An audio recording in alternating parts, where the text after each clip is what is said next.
Aleluia. Vede que grande amor nos tem concedido, Pai, a ponto de sermos chamados filhos de Deus. E de fato, somos filhos de Deus. Por essa razão, o mundo não nos conhece, porque não o conheceu a Ele mesmo. Amados, agora somos filhos de Deus, e ainda não se manifestou o que haveremos de ser. Sabemos que quando Ele se manifestar, nós seremos semelhantes a Ele e haveremos de vê-lo como Ele é. E assim mesmo se purifica todo aquele que nem nele tem essa esperança, assim como Ele é puro. Todo aquele que permanece nele não vive pecando.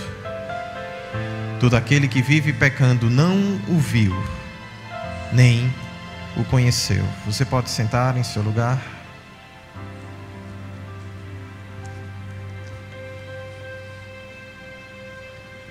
Pai, queremos te agradecer por essa noite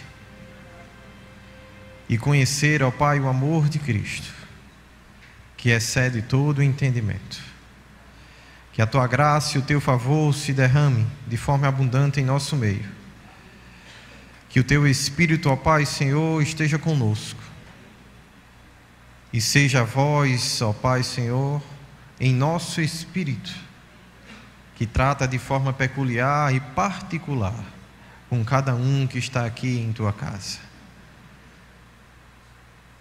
Que o teu Filho Jesus, ó Pai, Senhor, esteja em nosso meio, caminhando e fazendo os sinais e os prodígios, manifestando, ó Pai, Senhor, a sua glória e o seu imenso favor. E que você, o Deus do Pai, de quem toma o nome toda a família, tanto nos céus como sobre a terra, nos conceda que nós possamos ser fortalecidos com poder em nosso homem interior, mediante o teu Espírito Santo. E assim nessa noite habite Cristo plenamente em nossos corações, estando os nossos pés alicerçados e arraigados pela fé no amor de Deus. E possamos, ó Pai, Senhor, nessa noite compreender qual o comprimento, a largura, a altura e a profundidade, e conhecer o amor de Cristo, que excede todo o entendimento. Porque sabemos, Pai, que você é poderoso para fazer infinitamente mais, além de tudo quanto nós te pedimos, ou chegou aos nossos pensamentos, segundo o poder, ó Pai, Senhor, que opera em nós, derramado pelo teu amor. Queremos te dar toda a honra e toda a glória, e todo louvor, não somente hoje, mas todos os dias de nossa vida. Amém. Aleluia. Eu queria que você comigo nessa noite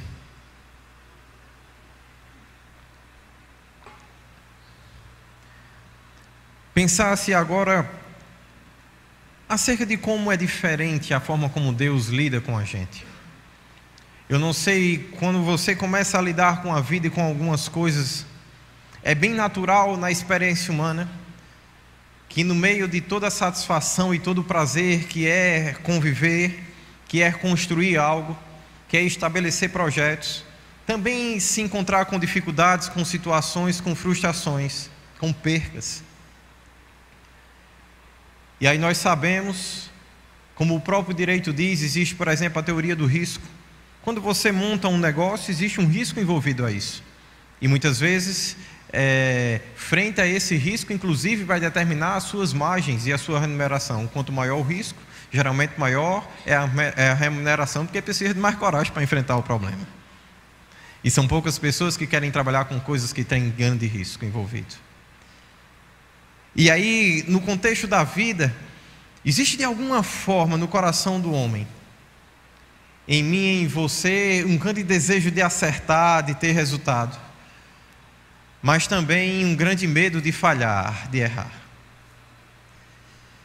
E aí eu gosto de quando Paulo fala, né, que nós devemos estar alicerçados pela fé e começar a conhecer, a experimentar, a provar. E aí ele, quando pensa nesse amor, ele, antes de entrar nesse amor, ele diz assim: olha, vocês precisam provar de algo grande, talvez cuja altura e a profundidade não estejamos ainda alcançado. As extensões do seu comprimento, da sua largura, talvez nós não tenhamos ainda percebido plenamente. Sabe? E talvez nós devamos nos render a uma grande verdade: nós nunca vamos entender. Então a melhor coisa a fazer é conhecer o amor de Cristo, que excede o entendimento.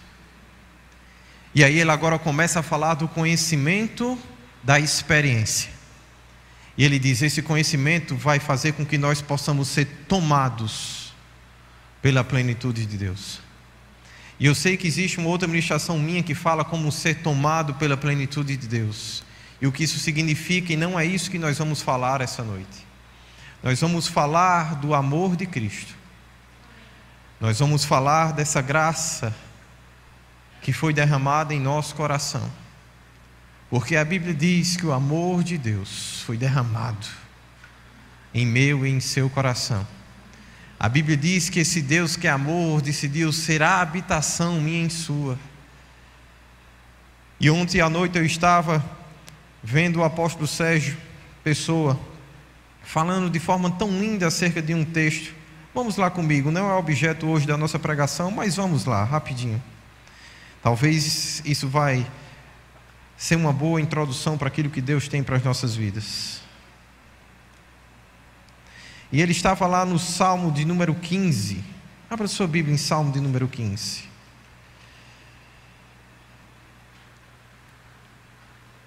E eu acho lindo porque esse texto também é a expressão da continuação da oração que Paulo faz. Ele fala, quando ele pensa nesse amor, ele diz: Deus, você é poderoso. Poderoso para fazer mais do que tudo quanto nós pedimos, pensamos ou imaginamos, segundo o poder que você decidiu nos dar, que você decidiu fazer com que operasse em nossa vida. De alguma forma, os homens tinham uma expectativa, mas quando você veio, você superou isso. Quando você veio, você fez isso ser bem melhor, bem maior. Sabe, eu acho maravilhoso saber que a expectativa do nosso coração, por maior que seja, vai ser superada pelo desígnio de Deus na nossa vida. Muitos planos, como eu gosto de lembrar disso, muitos projetos há no coração do homem, mas o desígnio do Senhor permanece para sempre.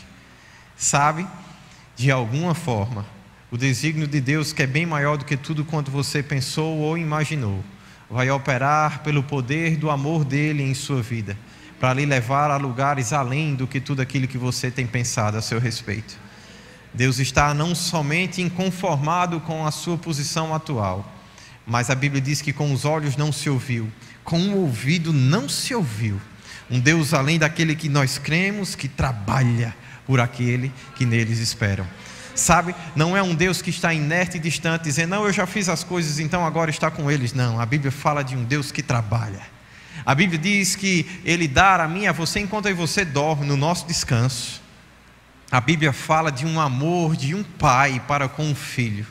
Vede, tão grande amor nos concedeu ao Pai. Ele nos chamou de filhos, só isso já seria um grande privilégio. E aí agora, como filho, a Bíblia diz que nós, quando o vermos como Ele é, nós temos também a possibilidade de andar de forma semelhante a Ele. Sabe o que isso quer dizer? A mesma graça que se manifesta para com a minha e a sua vida, o mesmo amor que foi derramado em meu e seu coração. Agora, a expectativa do mundo e a expectativa de Deus é para a manifestação disso em sua vida.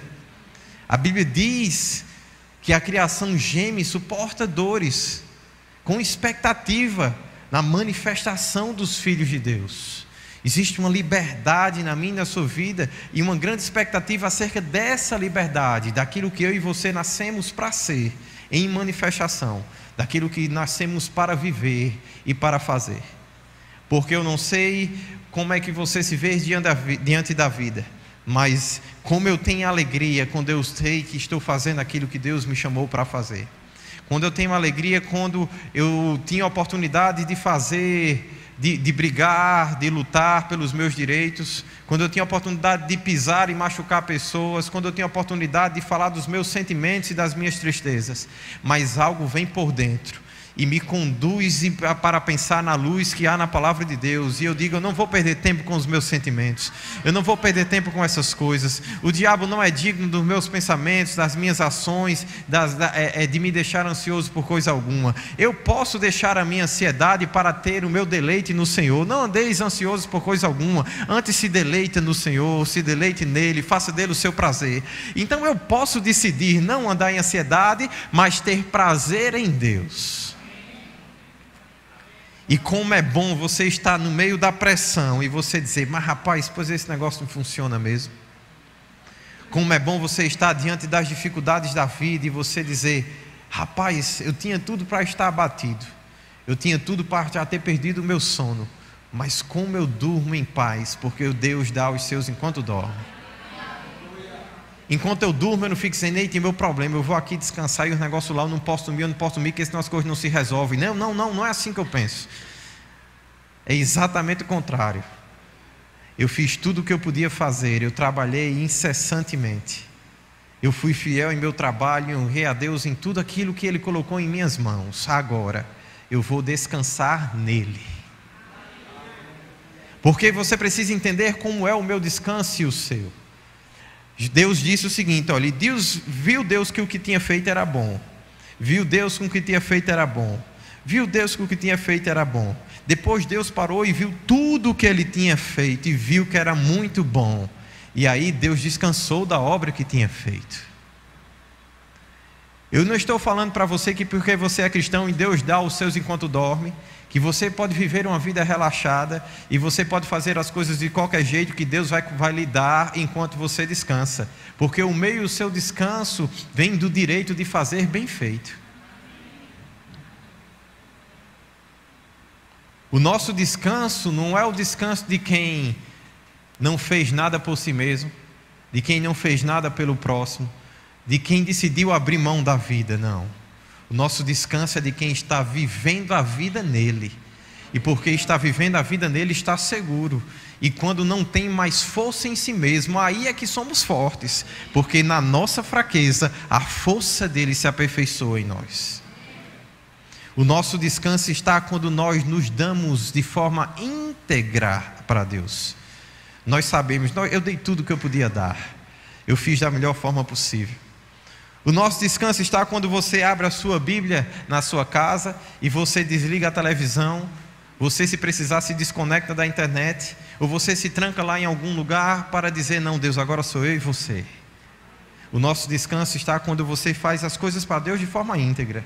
Não quando você está lá lendo a Bíblia com a televisão ligada, aí aparece um negócio que lhe chama a atenção, você para, depois você volta e faz, qual era o versículo mesmo que eu estava? Não é dessa forma que nós vamos encontrar descanso. Nós não vamos encontrar descanso enquanto as nossas orações estiverem somente nos nossos carros enquanto estamos fazendo alguma coisa. Isso é muito bom, porque você precisa estar conectado a Deus enquanto você faz as coisas. Você nunca deve deixar de orar. Mas você precisa ter momentos íntimos de oração com Deus. Às vezes nós falamos que você precisa orar, e você, sempre que ouvir isso, você pense assim, eu preciso ter, quando ele está dizendo ore, ele está dizendo, tenha um momento de intimidade com Deus, porque de fato nós nunca deveríamos deixar de orar. Enquanto trabalhamos, enquanto fazemos as coisas, nós devemos nos relacionar com a pessoa do Espírito Santo, porque a Bíblia diz que ele nos instruiria acerca de todas as coisas, de toda a ciência, acerca de tudo. Não nos lançaria em rosto quando nós precisássemos de sabedoria. E quem não precisa de sabedoria para viver um dia após o outro, para lidar com as coisas e as situações da vida? Quem não precisa de auxílio constante? Todos nós precisamos de auxílio constante. Mas você pode chegar e dizer, não, mas eu já sou agora um grande empresário, ou eu já sou um grande homem, eu passei num baita concurso público e agora eu já estou lá há mais de um ano, eu já ganhei estabilidade. Mas para fazer aquilo que você foi chamado para fazer, que está no contexto lá do seu trabalho, você vai ter pessoas que também foram designadas para isso, lhe auxiliando. E sem elas você não faria isso. O juiz pode ter a estabilidade que for, mas para ele dar conta da pilha de processo que está na vara dele, ele precisa ter também os auxiliares e as pessoas que fazem rodar aquela documentação e que preparam para ele as sentenças para que ele revise e as pessoas sejam julgadas. Porque senão ele pode até ter o salário de juiz, mas ele não vai ser um juiz se os processos não forem julgados. Ser juiz não é passar num concurso para juiz. Ser juiz é exercer o ofício de julgar, para que os litígios, os conflitos da vida se cessem e tenham uma definição. Por exemplo, eu poderia dizer para você que eu sou advogado, porque eu tenho uma carteirinha da OAB, porque eu fiz o curso de Direito, porque eu passei no concurso. Aí você vai dizer, certo, pastor, mas quais são as suas causas? Por quem você está intercedendo? Aí eu vou dizer, não, eu na verdade estou intercedendo por pessoas de uma forma diferente, levando mercadoria para aqui e para lá. Aí você vai dizer, então você não é advogado, você é um transportador. Não é o título que me foi dado, é o que eu sou, é o que eu faço. O que eu sou vai ser claramente distinguido pelos frutos da minha vida, pelo resultado daquilo que eu faço. Não pelos títulos que eu adquiri, ou pelos nomes que me foram dados. É importante ser falado do nome, nós vamos ver talvez se der tempo isso hoje. Mas também é importante fazer conhecido, manifestos os atributos do nome. Jesus disse assim, Pai, eu estou falando o seu nome, para que eles possam experimentar do teu amor.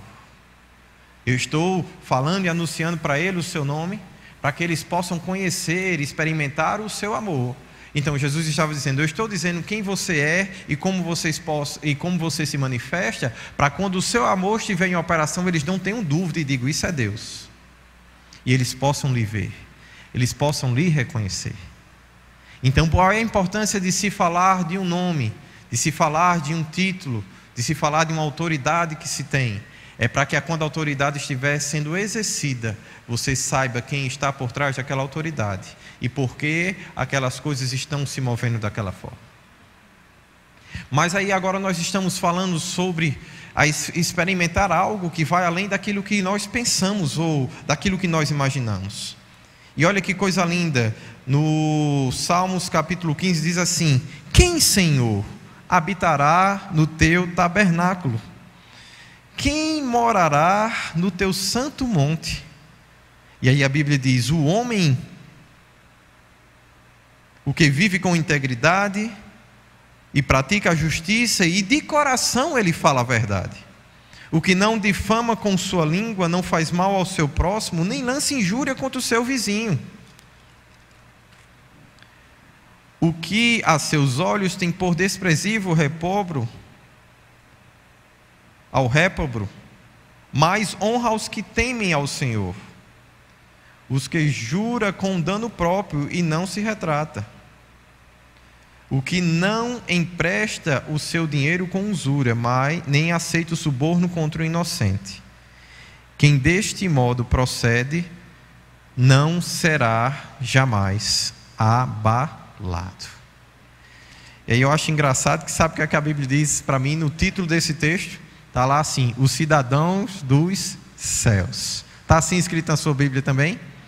Parece que esse negócio aqui é para a gente viver só lá no céu. Como se Deus não quisesse restaurar a mim e a você de uma forma que nós possamos viver isso todos os dias da nossa vida, em cada momento. A Bíblia diz, é certo, que a nossa carne milita contra o nosso espírito, para que a gente não faça o que a gente quer. Mas a mesma Bíblia também diz que o espírito também milita contra a carne, para que quando você quiser fazer umas bobagens, ele lhe freie e diga, ei rapaz, isso não é a sua vida não. Então de fato e de verdade, o nosso querer, segundo a Bíblia, tem muita força e tem muito poder. O nosso querer é algo tão forte e tão impactante que Jesus uma vez disse o seguinte, rapaz, quando você quiser fazer algo de bom por alguém, fique tranquilo, você vai poder fazer. Então Jesus viu o nosso querer com uma força de expressão e de manifestação esplendorosa. Ele não viu o nosso querer como algo assim, não, vocês vão querer, está entendendo fazer as coisas, vocês não vão conseguir, não. Tanto que Paulo dizia, eu tudo posso naquele que me fortalece. Tudo é possível ao que crê. A Bíblia vai sempre falar de uma vida que está aberta para nós em possibilidades, não em impossibilidades. Deixa um púlpito para mim, por favor. A Bíblia sempre vai falar para mim e para você de uma condição de vida, onde o nosso querer, o desejo do meio do seu coração faz parte de um projeto maior do que você mesmo, maior do que os seus pensamentos. Você sabia que a Bíblia ensina que de Deus vem o querer e o efetuar? Existem coisas em seu coração que não vieram somente dos seus pensamentos e da sua experiência de vida. Existem coisas em seu coração que foram plantadas por Deus. Rapaz, eu não sei nem por que eu penso nessas coisas. Você não sabe, mas Deus sabe. Sabe por que você pensa em algumas coisas que não tem muito a ver com você, mas que vai trazer satisfação para outras pessoas, que vai fazer com que a sua vida realmente tenha um sentido? Sabe por que muitas vezes você não consegue entender o porquê dos seus pensamentos? Porque a Bíblia diz que antes mesmo da fundação do mundo, Ele já tinha preparado boas obras para que eu e você caminhássemos nela. E aí Ele também vai lá no desejo do seu coração e coloca sementes através da palavra dEle, para alimentar as obras que Ele já preparou para mim e para você. Porque você precisa entender, a Bíblia diz que Ele preparou as obras, mas a Bíblia também diz que sou eu e você que andamos nela. Isso não quer dizer que da parte de Deus existe um cenário preparado, que você vai atuar e você vai ser o autor principal da sua vida. Você pode viver a vida inteira talvez sem nunca experimentar verdadeiramente ser a estrela daquilo que Deus lhe concedeu para ser. E por isso que nós estamos aqui, para conhecer o amor de Cristo, porque não tem como não brilhar se andarmos como Ele andou. Porque se andarmos como Ele andou, Ele disse que nós também faríamos o que Ele fez, e nós ainda poderíamos fazer coisas ainda maiores. Isso quer dizer, meu amado, uma vida de glória, de louvor, de graça, uma vida cheia de favor e uma vida cheia de impossíveis sendo rompidos, por causa do amor e do sacrifício que vamos, em nome do nosso Deus, fazer em favor do próximo. E aí a expectativa deles era: quem é que vai habitar Deus no teu tabernáculo? Vá lá agora para João, capítulo 13. E aí ele dá um currículo gigantesco, né? Para as pessoas que fossem habitar no tabernáculo de Deus. Sabe o que a Bíblia diz agora ao meu e ao seu respeito? A Bíblia não está mais agora procurando quem vai habitar na nova aliança no tabernáculo. A Bíblia diz que nós somos o tabernáculo de Deus. Ele faz infinitamente mais além do que tudo quanto pedimos, pensamos ou imaginamos, segundo o seu poder que opera onde? Em nós. Então estava lá o homem na antiga aliança, olhando para aquelas coisas que Deus fazia, achando maravilhoso. Moisés se levantava. Quando ele se levantava, uma nuvem de glória acompanhava a sua vida. Quando ele entrava no tabernáculo de Deus, aquela nuvem descia e entrava com ele dentro do tabernáculo. As pessoas ficavam nas portas das suas casas, bem vestidas, com as suas mãos erguidas, levantadas e adorando a Deus, embebecidas, porque estavam vendo a glória de Deus através de uma nuvem, vendo uma manifestação específica da glória de Deus, dando testemunho acerca do sacerdócio de Moisés. Quando aquele homem se levantava, a nuvem se levantava. Quando ele entrava no tabernáculo, ela descia e a glória de Deus enchia aquela casa. As pessoas ficavam ali, vibrantes, porque sabiam: nós estamos sendo conduzidos por um homem de Deus. Nós estamos sendo conduzidos por alguém que carrega a presença, cuja presença do Deus vivo o acompanha. E aí eles viam Moisés e alguns homens que entraram no tabernáculo com grandes manifestações, mas também o povo de Israel, por muitas vezes, viram pessoas entrar e sair do tabernáculo e nada acontecer. Então eles estavam procurando, em alguns momentos da sua história, esse homem que poderia entrar no tabernáculo e mover a glória, a graça e o favor de Deus. Porque eles sabiam que eram pessoas entrar e sair e cumprir os rituais, mas eles também sabiam que era ver um homem entrar e sair, e a presença de Deus estar com ele.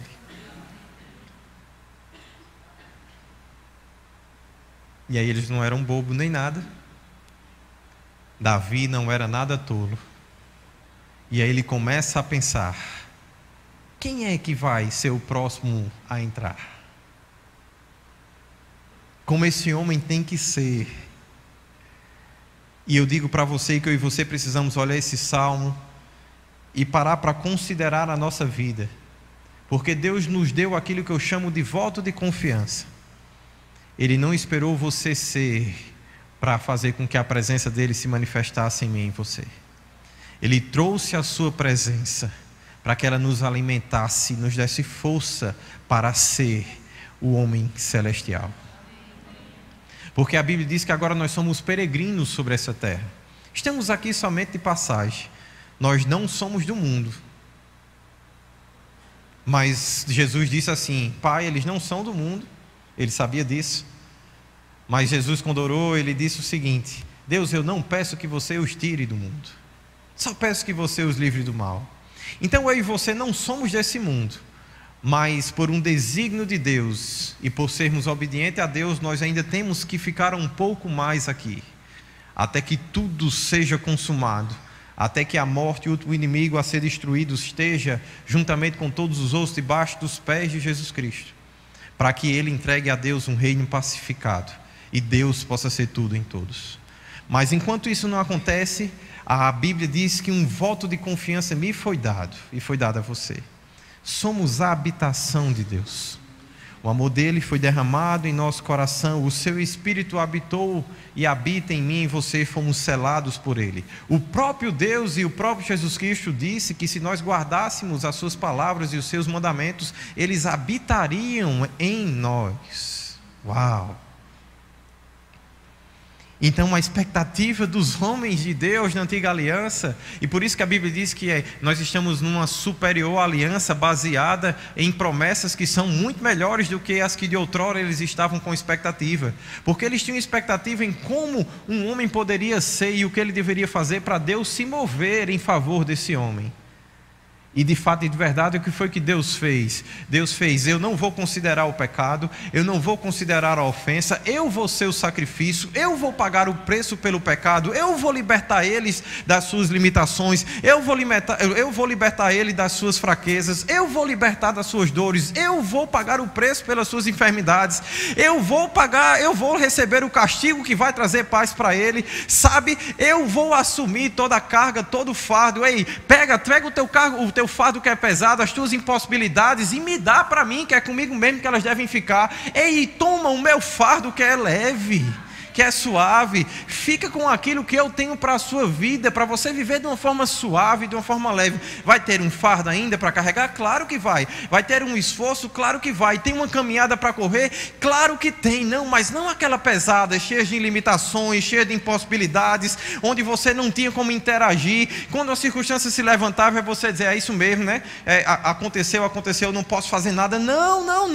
É agora a circunstância se levanta e você diz: se eu disser a esse monte, e crer com o meu coração que se fará conforme eu falo, se eu falar com essa circunstância, se eu falar com essa situação, a Bíblia diz que vai ser como eu falo. A Bíblia diz que eu vou ver o fruto daquilo que Deus inspira o meu coração a falar e se mover acerca da situação. A Bíblia diz que eu devo ter fé em Deus, porque possa ser que eu e você esteja olhando para esse texto e dizendo: não, então agora eu posso falar o que quiser e vai acontecer. Não, a Bíblia diz: se permaneceres em mim e as minhas palavras permanecerem em vós. Então não é você falar o que você quer, é falar a palavra de Deus que vai mudar a situação. Jesus disse: tende fé em Deus nesse texto. A Bíblia não diz tende fé em si mesmo. Muitas pessoas estão vivendo uma fé cristã frustrada porque elas estão acreditando mais em si do que no próprio Deus. Na verdade, elas nem conhecem o que Deus fala. Imagine como elas vão falar o que Deus sabe e o que Deus falaria acerca daquela situação. Por isso que a Bíblia disse, desde lá da antiga aliança com Josué, a Bíblia dizia: medita nesse livro de dia e de noite. Tenha cuidado para fazer tudo conforme está escrito, para que sejam prósperos os seus dias, para que as coisas funcionem para você. As coisas começam a funcionar quando nós meditamos na palavra. Quando nós fazemos ela o nosso manual de vida. E quando nós temos o cuidado de fazer conforme está escrito. Você deve se lembrar daquilo que eu me lembro muito bem. O tempo inteiro o que é que Jesus falava? Jesus dizendo, para que se cumpra as Escrituras, para que se cumpra as Escrituras, para que se cumpra as Escrituras, para que se cumpra as Escrituras. Jesus ia diante de uma situação e fazia assim, olha, vamos lá. Para que se cumpra as Escrituras, não posso entrar de todo jeito não. Lá está dizendo que é com um jumento que é para eu entrar, então pega o jumento.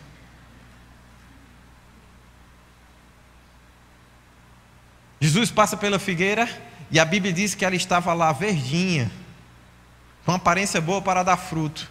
Ele lembrava da profecia que dizia, nem é para dar fruto, e a Bíblia diz que a folha é para estar seca. Ela está verde por quê? Folhar e diz, seque. Ninguém coma mais de você, pronto. Você teimou, agora acabou, mais nunca. Não era para estar sorrindo para a vida, era para estar sequinha. Só pela sua rebeldia. Agora vamos acabar com esse negócio. No outro dia os discípulos passam e fazem, uau! Este homem, as coisas o obedecem. Aí Jesus faz, acreditem em Deus. Não é porque as coisas me obedecem, é porque Deus disse que estaria assim. E eu não vou ficar olhando para as coisas que não estão em conformidade com a vontade de Deus e vou me conformar com elas e vou deixar com que elas me afrontem. Eu vou falar a vontade de Deus e elas vão ter que se submeter. A Bíblia diz que a nossa fé está na nossa boca e no nosso coração. E essa fé, esse espírito da fé é que nos traz para o contexto da salvação. O que nos salva das situações difíceis da vida não é oração de línguas emergenciais, não. É a confissão da palavra. A Bíblia diz que aquele que ora em outras línguas edifica-se a si mesmo. E às vezes a gente está como crente, começa uma situação difícil, aí ele começa a ficar aperreado andando de um lado para o outro em casa. Isso pode ser bom para quê? Para edificar você, para lhe acalmar, para lhe deixar mais tranquilo, para no meio das línguas lhe lembrar de alguma coisa que a Bíblia fala a seu respeito. Mas a situação não vai mudar pelo quanto você ora em línguas. A situação vai mudar quando você se lembrar da aliança e da promessa que você tem. E você se levantar por dentro, edificado pelas línguas, com a estrutura que as línguas lhe deu. Para agora, com uma vez que a estrutura que a língua lhe deu, você possa se levantar e dizer, ei, eu sei em quem tenho crido. Eu sei que Ele é poderoso para fazer infinitamente mais além do que tudo quanto eu peço, imagino ou sonho. Não foi isso que eu pedi para Deus, não foi isso que eu sonhei, não é isso que está escrito na sua palavra a meu respeito. A Bíblia diz que Deus dá aos seus enquanto dorme, e não é isso que Deus está querendo me dar, não. Pode votar, sai daqui, Satanás. Você precisa saber repreender a Satanás. Jesus sabia repreender a Satanás até quando aquilo ia beneficiar ele mesmo.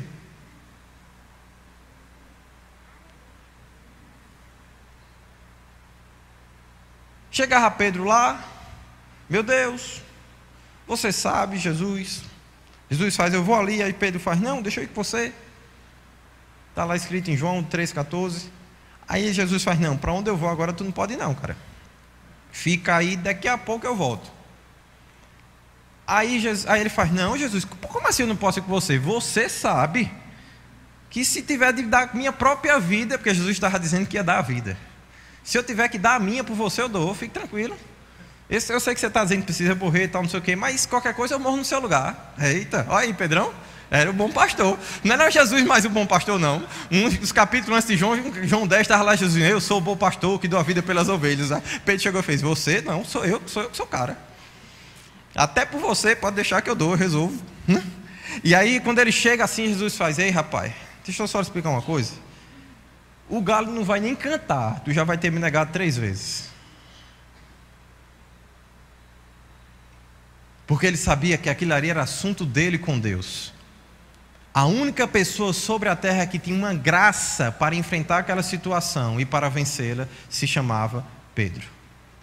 Pedro não, Jesus, gente.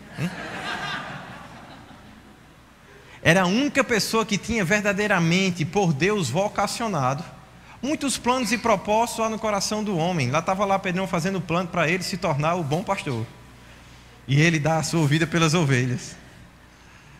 E já ele agora querendo ser o herói de toda a situação. Mas o desígnio de Deus era através do seu filho. Era através de alguém que não tinha conhecido o pecado. Era de alguém que tinha vivido em santidade, em pureza, para que a minha e a sua salvação viesse em perfeita legalidade.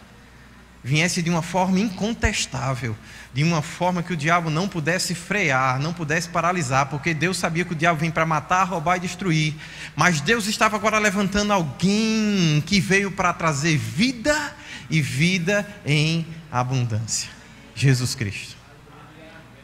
E aí eu acho lindo e você precisamos pensar sobre isso.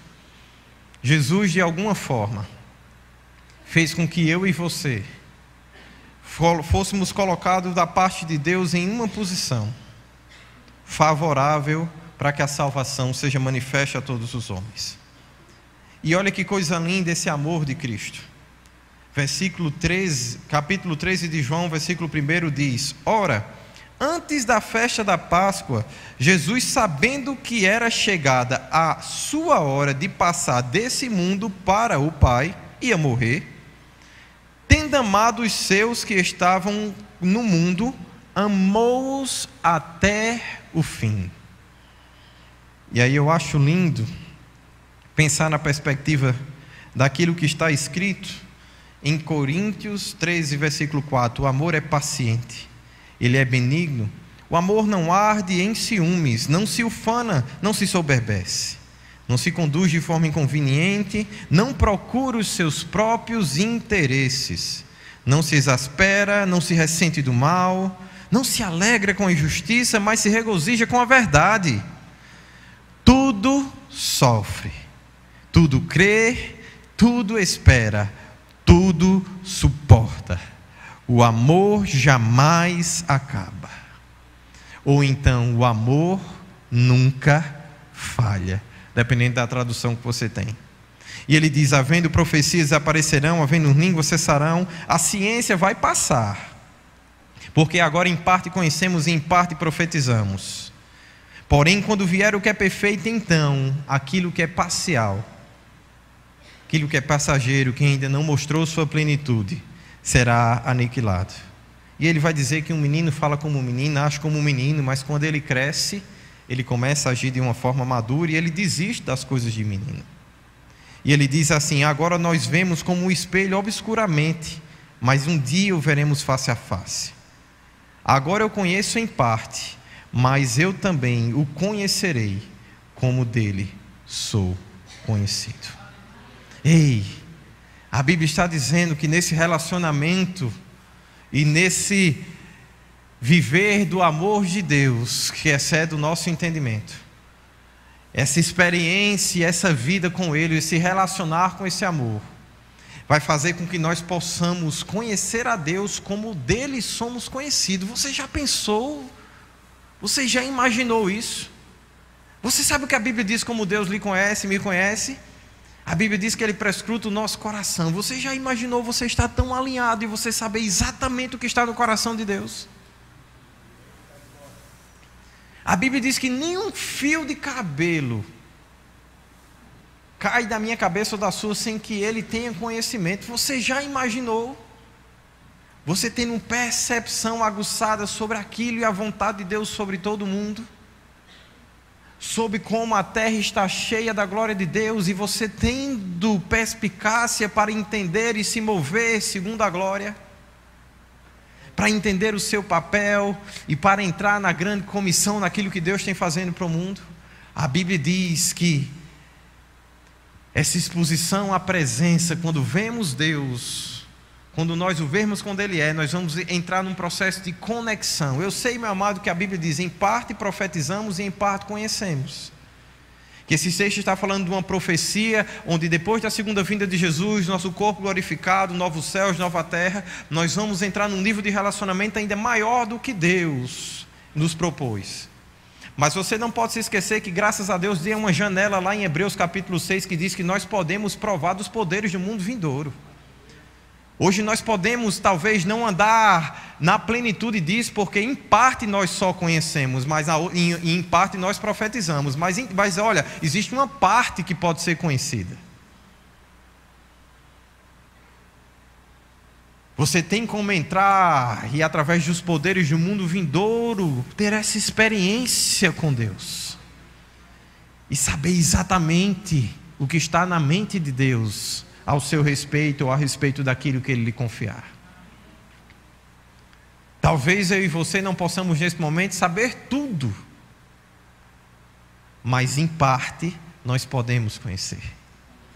E eu já te digo, isso já vai ser suficiente para dar sentido à sua existência aqui, para dar sentido à sua vida aqui. Você precisa mergulhar nesse amor, você precisa mergulhar nessa experiência, porque você precisa entender que esse amor vai fazer com que eu e você tenhamos reações loucas.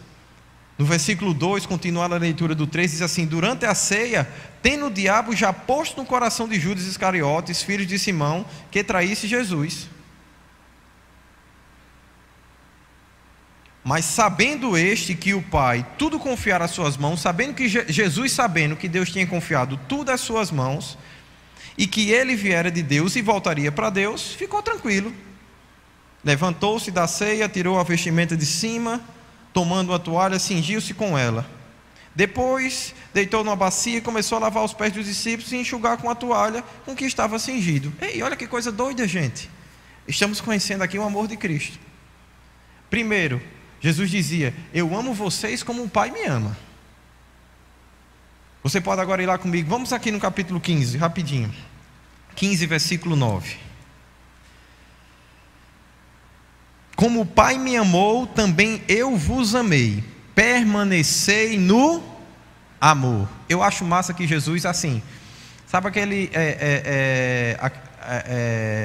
tem um ditadozinho, né, que diz que mata a cobra e mostra a vara, né? Um negócio desse tipo, né? Como é que é? Quem é que sabe? Mata a cobra e mostra o pau, né?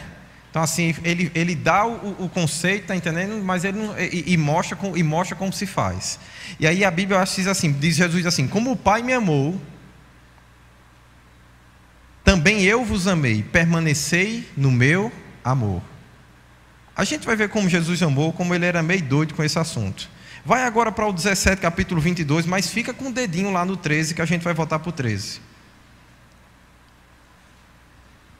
Jesus diz: eu lhes tenho transmitido a glória que me tens dado, para que eles sejam um como nós somos, eu neles e tu em mim, a fim que sejam aperfeiçoados na unidade, para que o mundo conheça que tu me enviaste e os amaste. Então Jesus estava dizendo: eu estou transmitindo glória. Que glória? A glória que Deus dá. Para que eu transmito glória? Para que as pessoas saibam que Deus ama mesmo. Ei, por que Deus vai confiar glória, poder para mim e para você? Para que as pessoas saibam que elas são amadas. Para que você possa manifestar graça e favor. Para que a sua vida possa ter um sentido que vá além de você mesmo. Para que você possa ser socorro bem presente na hora da tribulação. Para que você possa ser, como a Bíblia diz, no dia da oportunidade, eu me manifestei em salvação. Ei, a Bíblia está esperando isso de mim e de você. A glória de Deus manifesta na minha e na sua vida, para que as pessoas digam: rapaz, no dia que era oportuno, no dia que eu estava na situação mais miserável da minha vida, rapaz, Deus não levantou um cabinha lá, numa tal do Igreja Verbo da Vida. Rapaz, ele levantou aquele caboclo. Eu nem sabia direito quem ele era, trabalhava lá comigo lá na empresa, eu mal e mal dava bom dia para ele, mas o cara se levantou, numa tal de palavra de sabedoria lá, segundo ele estava com um jeito diferente, com uns trejeitos meio troncho, tá entendendo? Não tem problema não, meio esquisito, falando assim, que Deus tem um propósito para a minha vida, que Ele me ama, que até no ventre da minha mãe Ele tinha me tecido, me traçado, negócio doido, tá entendendo? Como, né? Que eu sou conhecido de Deus, mas rapaz... Ele começou com aquela conversa, vem para lá, vem para cá, parecia que não queria nada. Mas aí ele pega e para e diz: ei, eu sei o que está acontecendo na tua casa, com a tua família, com a tua esposa. Eu sei que você está pensando em sair por causa disso, disso e disso. Mas Deus vai restaurar assim, assim, assim, assim, assado. Você deve fazer isso, você deve... Mas rapaz, o cara despenteou minha vida todinha, parecia que estava lá na minha casa. Eu acho que o bicho é meio mágico, assim, um negócio meio evidente. Ei, é assim... Para que a glória de Deus se manifesta? É para que as pessoas digam que você é mágico, é evidente? Não, elas podem até falar isso. Naturalmente elas vão falar isso. Jesus dizia, o Pai dá testemunho de mim, eu dou do Pai, o Pai dá de mim, é assim mesmo. Jesus dizia, eu estou aqui obedecendo ao Pai, estou glorificando a Ele, Ele vai me glorificar, faz parte. Mas olhe, mas Jesus não saía do foco, Ele dizia o seguinte, isso é para que eles saibam que eles são amados de você, Deus. Para que eles tenham consciência disso. E Ele diz assim, para que o mundo conheça que Tu me enviaste e os amaste, como também amastes a mim. Pai, a minha vontade é que, onde eu estou, estejam também comigo que me deste, para que vejam a minha glória que me conferiste, porque me amaste antes da fundação do mundo. Pai justo, o mundo não te conheceu, porém eu te conheci. E também estes compreenderam que Tu me enviaste. O que é que Jesus estava dizendo? Rapaz, eu vim para os meus não me receberam, mas esses aqui me receberam. Eles acataram a palavra de alguma forma. Sabe, o mundo não te conheceu porque eles não conseguiram parar para ver o que você estava fazendo na minha vida, mas esses caras estão vendo. E ele disse o seguinte, e esses também compreenderam que Tu me enviaste, e eu lhe fiz conhecer o Teu nome, e ainda farei conhecer. O que é que Jesus estava dizendo? Eles já começaram a entender o seu nome, eles começaram a entender a sua identidade, eles começaram a entender, Deus, quem você é. Eles começaram a entender de quem estamos falando. Mas a Bíblia diz assim, ele ainda farei conhecer. Por que Jesus estava dizendo, eu fiz conhecer o nome e eu ainda vou continuar essa obra? Eu ainda vou continuar fazendo e realizando as coisas. Ele diz, a fim de que o amor com que me amasse esteja neles e eu neles esteja. Uau! Olha o que Jesus está dizendo, gente. Isso é o negócio mais louco do mundo. Eu não sei se vocês ouviram a pregação e a ministração que foi dada no casamento aí da princesa lá da Inglaterra. Se você não ouviu, escute. A melhor ministração que eu vi esse ano, disparada. Mas deixa eu só lhe dizer algo. Jesus estava dizendo assim, Deus, eu me manifesto e faço o que eu faço para que as pessoas saibam que o amor existe, que você é amor e que você as ama de uma forma peculiar, que você as ama de uma forma pessoal. É para isso que eu existo. E Pai, eu já fiz, mas eu fiquei viciado no negócio, vou continuar fazendo. Eu acho massa esses negócios. Paulo dizia, eu corri a carreira, guardei a fé, coroa da justiça está guardada para mim, para aqueles que amam a justiça. Eu já fiz o que eu tinha que fazer, está entendendo? Estou aqui, tranquilo, de boa, consciência tranquila. Deus me chamou, eu corri a carreira, eu completei. Quem é doido de dizer aqui que já completou? Paulo disse, eu já completei, já fiz o que tinha que fazer. Mas ele era tão viciado no negócio, que ele pega e fala assim, mas chama ali Mateus, chama lá o outro irmão, manda os caras trazer as escrituras aqui, vamos conversar mais um pouco, já que eu fiz, gostei, mesmo eu tendo completado, mas me viciei, vamos continuar a obra. É igual a Jesus. Jesus diz, eu vim, já estou para ir, fiz o que tinha que fazer, mas fica tranquilo, Deus, eu ainda vou continuar no negócio. Eu ainda vou continuar trabalhando neles. Eu vou continuar dentro dele, habitando deles. Eu vou, estar no coração, fazendo habitação em cada um deles, para que você possa continuar se manifestando em favor das pessoas, para que o teu amor continue mudando e transformando esse mundo. Eu sei que eu já poderia talvez descansar da obra que eu fiz, mas não, eu quero continuar no negócio. Eu acho isso muito massa. A gente, quando faz assim por alguém, a gente acha que ela tem que andar com suas próprias pernas. Mas Jesus dá cada uma na cara da gente de vez em quando, assim, com essas histórias. Eu não sei você, mas eu começo a ouvir essas coisas de Jesus, eu fico cada vez mais constrangido. Porque às vezes a gente faz isso aqui por alguém. Dá um socorrinho, faz alguma coisinha, dá uma ajeitada na vida da pessoa e diz, agora ele tem que andar com as próprias pernas. Se ele se enganchar de novo, problema dele. Ei, não é assim. Não foi assim que ele me amou e que me amou. Ele pegou você quando você era inimigo dele, quando você pecava e ofendia a ele pessoalmente.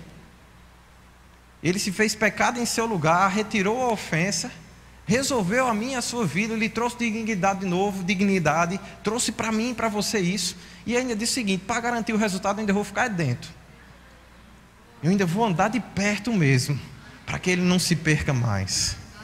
Deixa eu só lhe dizer uma coisa, Jesus disse assim: ide a todo mundo, pregar o evangelho a toda criatura, mas para fazer o quê? Cristão? Ou para fazer as pessoas dizerem sim para mim? Para fazer as pessoas me aceitarem como Senhor e Salvador? Não. A Bíblia diz que ele disse: faça de... Ei, não se faz discípulo de longe não, viu? Tem que estar perto. Tem que pagar o preço. Mas ele dá trabalho. Aí, eis o seu trabalho. Vamos à obra? E aí, sabe, eu fico constrangido com Deus quando eu vejo Jesus com essa atitude para comigo. Ele já te consertou minha vida. Ele podia estar agora sentado, né? A Bíblia diz que nós estamos assentados com Cristo nos lugares celestiais. Sabemos disso, mas também sabemos que nós estamos aqui e que Ele habita em nós. Ele poderia dizer: rapaz, eu já abri mão da minha glória, já me esvaziei de mim mesmo, já me fiz semelhante a pecado e a homem, mas eu não quero mais saber desse negócio não, meu amigo. Eu vou viver com Deus e acabou, porque no céu é muito melhor. Ei, mas não foi isso que Ele fez. Ele está comprometido comigo e com você. Deixa eu só lhe dizer uma coisa: o seu sangue nos lava e nos purifica, o seu Espírito nos guia. A sua vida até hoje mexe e pulsa dentro de mim e de você. Quando começamos a pensar as besteiras, a Bíblia nos lembra que temos que ter o mesmo sentimento que houve nele. Ele começa a plantar, querer e efetuar, e você, de uma forma doida, no meio da pressão, você tinha tudo para chutar o balde, você começa a se lembrar que você é crente, que você nasceu de novo, que o seu sangue, o sangue de Jesus está sobre a sua vida, e o sangue de Jesus tem poder, como Rafaela está ensinando. E aí você começa a se lembrar que o sangue de Jesus tem poder. Aí você diz: então eu posso me curar, então eu posso ser livre dessa situação, então eu posso me superar. O sangue de Jesus tem poder e esse sangue está sobre a minha vida. Eu celebro o sangue, eu celebro a palavra, eu celebro o nome que Ele me deu, essa nova identidade, essa nova identificação. Eu celebro a presença dEle em minha vida, capaz de mudar toda e qualquer situação. Uau! Ei, esse é o amor de Cristo.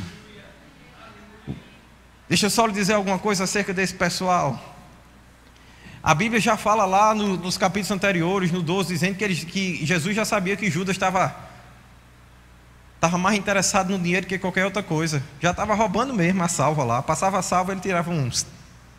Eu estou aqui administrando, né? Então tem minha comissão, né? Então Judas era o cara da comissão, passava, né, no meio das ofertas e nas coisas, Jesus confiando para que ele administrasse, e Judas dizendo que claro que eu tenho direito à comissão, eu que estou administrando o negócio, né? Mas essa comissão não estava muito clara, estava meio por debaixo dos panos. Cuidado com essas comissões. E aí o Judas chega com esse coração. E aí agora Jesus está lavando os pés dos seus discípulos, dizendo: eu estou indo, tal, mas deixa eu só dizer uma coisa, eu vou ensinar vocês como é que serve. Pôs a toalhinha sobre os ombros, pega a água, vamos lavar o pé da galera aí. Aí Pedrão é uma figura. Não, você lavar os meus pés? Eu nunca um negócio desse. Aí ele faz: ei, rapaz, se eu não lavar o pé, tu não tem parte comigo não. Aí Pedrão, né? Então não lava o pé não, lava logo tudo, vai. Aí Jesus sai: rapaz, tenha calma, você já está limpo pelas palavras que eu tenho dito a você. Você já foi purificado por aquilo que eu manifestei de Deus em sua vida. Agora eu só preciso dar um tratinho assim, na poeirinha que você pegou enquanto você andou por aí. Fique tranquilo, você já está limpo. E aí Pedro está meio contrariado, né? Tem que deixar Jesus lavar os pés. E sabe o que eu acho massa? Jesus não manda Judas ir embora, fazer o que ele queria antes de lavar os pés dele. Deixa eu lhe mostrar mais uma coisa do amor de Cristo. O amor de Cristo não serve só àqueles que são fiéis. O amor de Cristo serve aos discípulos. Todos aqueles que Deus lhe confiou. Se eles forem ser fiéis a você ou não, problema deles. Como a Bíblia diz, o amor não falha. O amor jamais acaba. Como lemos no versículo 3, versículo 1, eles o amou até o fim. Já estava Judas lá, pronto para estar aí, com tudo feito. Ele lava os pezinhos, aí depois ele coloca a mesa, aí chega Pedrão. Pedrão é uma figura. Aí chega Pedrão no meio da história, aí faz. A gente acha que é João, o discípulo a quem Jesus amava, porque isso está escrito no livro de João. A gente acredita que foi João, para não dizer assim, porque Jesus me amava, Jesus dizia uns negócios para mim que ele não dizia para ninguém, né? Aí eu acho que ele botou de uma forma mais poética o discípulo a quem Jesus amava. Eu acho particularmente que é João, mas não está claro que é João, né? Então tinha um discípulo a quem Jesus amava, que Jesus contava um segredinho, assim, de vez em quando. E Pedro, que não era besta, que não era nada, né? Chegou e fez: ei, rapaz, vai nele, né? Dá uma encostadinha na cabeça lá, do jeito que tu sabe, né? Dá uma encostada. E pergunta que é esse miserável que vai fazer esse negócio para a gente resolver o negócio, para a gente resolver logo a situação. E eu acho massa quando a Bíblia diz que Jesus amou até o fim. Porque Jesus, ele não deixa ao discípulo amado sem resposta. Ele diz: ó, quando eu molhar o pão, aquele que eu molhar o pão antes de dar e comer é esse. Então eu vou dar o pão aqui para todo mundo. Agora, para um, eu vou molhar antes. E esse que comeu molhado, que der a bocada no negócio molhado, é esse que vai me trair. Então ele chega, né, para o seu parceiro e faz a confidência: eu já sei quem é, mas eu estou tranquilo. Então eu vou molhar o pão. Quando eu molhar o pão, você vai saber que ele comer, você vai saber quem é também. A Bíblia diz que quando ele molha o pão que Judas come, Satanás entra em sua vida, por causa da janela que ele já vinha abrindo há muito tempo. Quando Satanás entra na vida dele, que Jesus percebe que é o momento, Jesus olha, e Jesus já tinha dado a dica também, daqui a pouco a notícia ia se espalhar, porque é assim, né? O telefone sem fio vai passando, né? Então Jesus sabia, Pedro já tinha pedido a informação. Pedro, com toda aquela ansiedade e toda aquela força. Jesus foi dar mais na frente, o soldado romano de Minério, já disse: tá bom, eu vou me entregar. Pedro puxa a espada e faz: se entregar o quê? A gente vai para a peia. Então Jesus sabia que Pedro era meio impetuoso. E também por amor, ele olha para Judas e faz: vai-te embora, faz logo o que tu tem que fazer. Porque daquele momento em diante os discípulos iriam saber que era Judas. Porque ele foi o único que recebeu o pão molhado. E mais uma vez, por amor aos discípulos e ao próprio Judas, ele não deixa com que aquela situação fique e que uma confusão se instaure. Era necessário que se cumprisse as Escrituras e a profecia. Então o pão é molhado, ele mais uma vez, influenciado por Satanás, se ausenta. E com um beijo na face de Jesus, o entrega.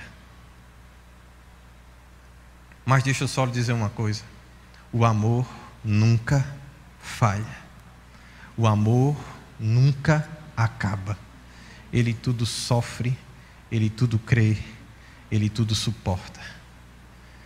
Jesus não deixou de amar Judas um minuto sequer. Jesus não deixou de amar os seus discípulos um minuto sequer. O louvor pode subir. Nós não podemos deixar de amar um minuto sequer. Nós não temos esse direito. Enquanto eles preparam aquela música lá que ele deixou às 99, só para buscar a gente, eu me lembro de algo que Paulo Baruch diz, ele canta uma canção que diz assim: ó Deus, te louvo pelo teu amor, tu mudaste meu interior, e agora eu quero viver para transmitir esse amor que vem de ti. Ó Deus, te louvo pelo teu amor, tu mudaste meu interior, e agora eu quero viver para transmitir esse amor que vem de ti. Sabe, fique de pé, comece a orar agora comigo.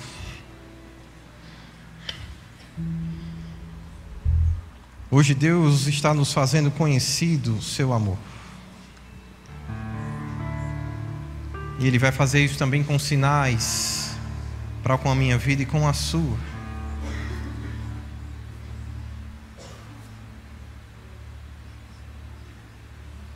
Vocês podem começar, tá?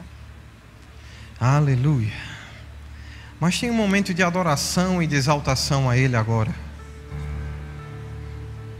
Porque com amor eterno Ele nos amou, e a Bíblia diz: com atos de bondade, benignidade Ele nos atraiu. Sabe, o Deus o qual nós servimos, Ele é lindo em todas as facetas de seu amor. Aleluia.